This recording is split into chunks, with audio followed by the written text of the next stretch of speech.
প্ৰাচীন অসমৰ এখন অতি উল্লেখযোগ্য ঐতিহ্য ক্ষেত্ৰত এই দেওপাহাৰ সম্প্ৰতি গোলাঘাট জিলাৰ নুমলীগড় তিনিআলিৰ পৰা প্ৰায় 4.5 কিলোমিটাৰ দূৰত 39 নং ৰাষ্ট্ৰীয় ঘাইপথত দাঁতিতে অৱস্থিত এই দেওপাহাৰটো। আপোনালোকে নিশ্চয় অহাসকলে আহিছে, দেখাসকলেও দেখিছে আৰু জনাসকলেও জানে।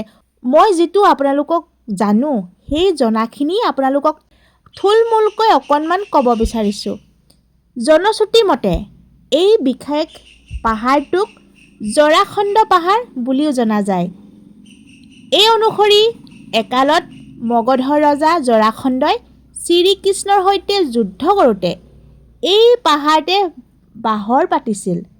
আন এক জনশ্ৰুতি মতে আহোম ৰাজত্ব সন্ধিক্ষণ কালত চুলিকফাৰ তথা লৰা ৰজাৰ ভয়ত পলাই ফুৰোতে তুংখুঙীয়া ফৈদৰ কোঁৱৰ গদাপাণিয়ে এই পাহাৰতে অপৰূপা, সূচী আৰু নিত্য পতিয়সী নামৰ 3গৰাকী অপেশ্বৰী নৃত্য উপভোগ কৰিছিল।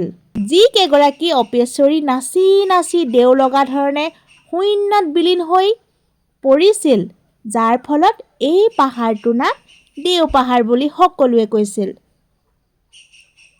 প্ৰণিধানযোগ্য যে দেওপাহাৰক লৈ প্ৰচলিত এনেবোৰ কল্পিত জনশ্ৰুতিক ভিত্তিহীনভাৱে আমি কেতিয়াও সঁচা বুলি মানি ল'ব নোৱাৰোঁ। যি কি নহওক, কেতবোৰ আধুনিক পণ্ডিতৰ মতে একালত এই অঞ্চলটোত বসবাস কৰা কাৰ্বি জনজাতিৰ লোকসকলৰ মতে সম্ভৱ এই পাহাৰটোক দেওপাহাৰ নামেৰে নামাকৰণ কৰিছিল, কিয়নো জনজাতীয় ভাষাত দেও বা দেৱ মানে হৈছে শিৱ। যিহেতু এই পাহাৰত শৈৱ উপাসনাৰ বহু ভগ্নাৱশেষ উদ্ধাৰ কৰা হৈছে, সেয়েহে এই দিশৰ পৰা ইয়াক আমি মানি লোৱাৰ যথেষ্ট থল আছে। অৱশ্যে এটা কথা ঠিক যে দেওপাহাৰক লৈ গৱেষণাত্মক দৃষ্টিভংগীৰে এতিয়াও বহুখিনি কাম কৰিবলৈ বাকী আছে। দেওপাহাৰত উদ্ধাৰ হোৱা ভাস্কৰ্যসমূহত সামাজিক আৰু সাংস্কৃতিক জীৱনৰ চিত্ৰ, গছ-লতা, জীৱ-জন্তুৰ লগতে মানৱৰ ছবিসমূহত জীৱন্ত ৰূপ প্ৰকাশ পাইছে। আপোনালোকে নিশ্চয় দেখিছে প্ৰত্যেকটো শিলতে এটা এটা মূৰ্তি আপোনালোকে নিশ্চয় দেখিছে। খনন কাৰ্যত উদ্ধাৰ হোৱা ভাস্কৰ্যসমূহৰ বৈশিষ্ট্য পৰ্যবেক্ষণ কৰি এটা কথা স্পষ্ট ৰূপত প্ৰমাণিত হৈছে যে দেওপাহাৰ এই সমগ্ৰ মন্দিৰটোৰ শিলেৰে নিৰ্মাণ কৰা হৈছিল, যিসমূহক বিশেষ গ্ৰেনাইট শিলেৰে বনোৱা হৈছিল আৰু সেই শিলসমূহ দেওপাহাৰৰ কাষেদি বৈ যোৱা ৰাংচালি নদীৰ পৰা আহৰণ কৰা হৈছিল বুলি বহু লোকে ক'ব খোজে। সম্প্ৰতি দেওপাহাৰটো প্ৰধান ঐতিহ্যক্ষেত্ৰ হিচাপে চিহ্নিত হোৱা মূলতেই আছে ইয়াৰ সমতলৰ পৰা প্ৰায় 300 মিটাৰ উচ্চতাত থকা এটা অতি প্ৰাচীন মন্দিৰ। এক কথাত এই দেওপাহাৰৰ চৌদিশে সিঁচৰিত হৈ থকা প্ৰায় আহোম তথা প্ৰাচীন অসমৰ কাৰুকাৰ্য ভাস্কৰ্যসমূহে হৈছে জাতীয় ঐতিহাসিক গুৰুত্ব। বহুদিন ধৰি জনচক্ষুৰ আড়তে থকা এই ভাস্কৰ্য ভগ্নাৱশেষ পোনপ্ৰথমে ইয়াৰ স্থানীয় লোকসকলে প্ৰত্যক্ষ কৰিছিল। পৰৱৰ্তী সময়ত এই ভাস্কৰ্যৰাজিসমূহক থমাছ গাৰ্থেই নামৰ এজন ইংৰাজ খেতিয়কৰ দৃষ্টিগোচৰ হয় আৰু ইয়াৰ পিছৰ পৰাই এই ক্ষেত্ৰভূমি পণ্ডিত আৰু ঐতিহাসিকসকলৰ গৱেষণাৰ কেন্দ্ৰভূমি হিচাপে পৰিগণিত হৈ আহিছে। ইয়াৰ সমান্তৰালকৈ উদ্ধাৰ হোৱা দিন ধৰি এই পাহাৰটো অগণন আধুনিক ভক্তৰো সমবেত আৰু উপাসনাৰ কেন্দ্ৰস্থল হিচাপেও পৰিগণিত হৈ আহিছে। দেওপাহাৰত উপলব্ধ শৈল ভাস্কৰ্যসমূহক কোনে কেতিয়া কিয় নিৰ্মাণ কৰিছিল তাৰ কোনো সঠিক তথ্য আজি কোপতি উদ্ধাৰ কৰিব পৰা নাই। আৰু আপোনালোকক নিশ্চয় কৈছোঁ, অসমৰ পৰ্যটনৰ ক্ষেত্ৰখন এটি চিনাকি নাম হ'ল দেওপাহাৰ। গোলাঘাট জিলাৰ বোকাখাতৰ বিধানসভা সমষ্টিৰ অন্তৰ্গত নুমলীগড় তিনিআলিৰ পৰা ৩৯ নম্বৰ ঘাইপথেৰে ২ বা ৩ কিলোমিটাৰ আহিলে পোৱা যায় দেওপাহাৰ। বিনন্দীয়া প্ৰাকৃতিক পৰিৱেশেৰে দেওপাহাৰৰ এক সুকীয়া ঐতিহ্য।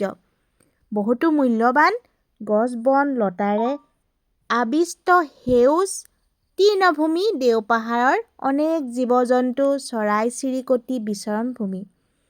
ইয়াত বান্দৰ, হাতী, উৰণীয়া কেৰ্কেটুৱা আৰু বিভিন্ন প্ৰজাতিৰ পক্ষীকে আদি কৰি বন্য জীৱ-জন্তু সহজতে দৃশ্যমান হয়। আনকি বিভিন্ন সময়ত বনৰৌ, লতা-মেকুৰী, বাঘ, নাহৰফুটুকী, অজগৰ, গুইকে আদি কৰি প্ৰাণীসমূহো প্ৰত্যক্ষ কৰা হয়। আনহাতে দেওপাহাৰ কেৱল প্ৰাকৃতিক পৰিৱেশতে সীমাবদ্ধ পৰ্যটনস্থলী নহয়, ইয়াৰ আছে এক ঐতিহাসিক পটভূমি। ইয়াৰ শৈল ভাস্কৰ্যই মানৱ ইতিহাসত সাক্ষ্য বহন কৰি আহিছে। ইয়াৰ শিলত খোদিত কৰা ত্ৰিপুৰা সুৰৰ সংসাৰ ৰুদ্ৰ, বৃক্ষৰূপী ৰুদ্ৰ, ত্ৰিপুৰাসুৰ, বদৰ, ৰণাংগন, দাৰৰ পালকৰ ৰূপ শিৱ, যম, ক্ষীৰাধাৰী, ৰুদ্ৰচূড়া, চুৰীয়া পৰিধান, লক্ষ্মীনাৰায়ণ, হৰগৌৰী লীলা, সৰ্পদেৱতা, শিৱলিংগৰূপী, দেওশালৰ ঘোঁৰা, দেওশালৰ ঘোঁটা, প্ৰাণায়াম, ধ্যান, তেল, বৃক্ষ, পদ্মচক্ৰ, ৰাম আৰু সুগ্ৰীৱৰ মিত্ৰতা স্থাপনকে আদি কৰি মূৰ্তি বিদ্যমান। উল্লেখযোগ্য যে আপুৰুগীয়া শিল্পসমূহ মসৃণকৈ গ্ৰেনাইট শিলত খোদিত কৰা হৈছে।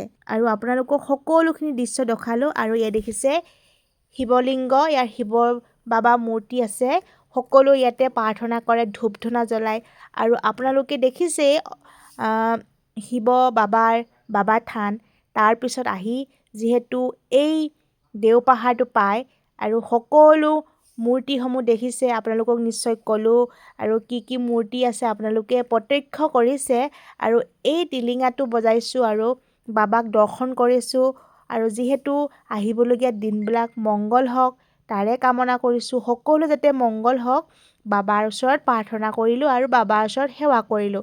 আৰু আপোনালোকক সকলোখিনি দৃশ্য পৰা যতলৈকে দেখুৱালোঁ। আৰু ভুলো হ'ব পাৰে, যিহেতু ইমানখিনি কথা মই নিজে নাজানো। আৰু এইখিনি কথা মই যিহেতু বেলেগৰ পৰা চাইছোঁ, বেলেগৰ পৰা কপি কৰিছোঁ। আৰু যদি কওঁতে অলপ ভুল-চুল হ'ব পাৰে ক্ষমা কৰিব, যিহেতু ঐতিহাসিক মন্দিৰ আৰু গোটেইখিনি কথা বেলেগৰ পৰাই কপি কৰিছোঁ আৰু বেলেগৰ পৰাই চাই আপোনালোকৰ কথাখিনি কৈছোঁ।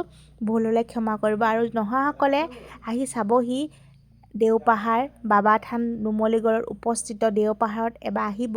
বহুত ধুনীয়া ঠাই আৰু বহুত নেদেখা বস্তু দেখিব, য'ত নেকি এই ঠাইত সংৰক্ষণ কৰি ৰাখিছে। ধন্যবাদ।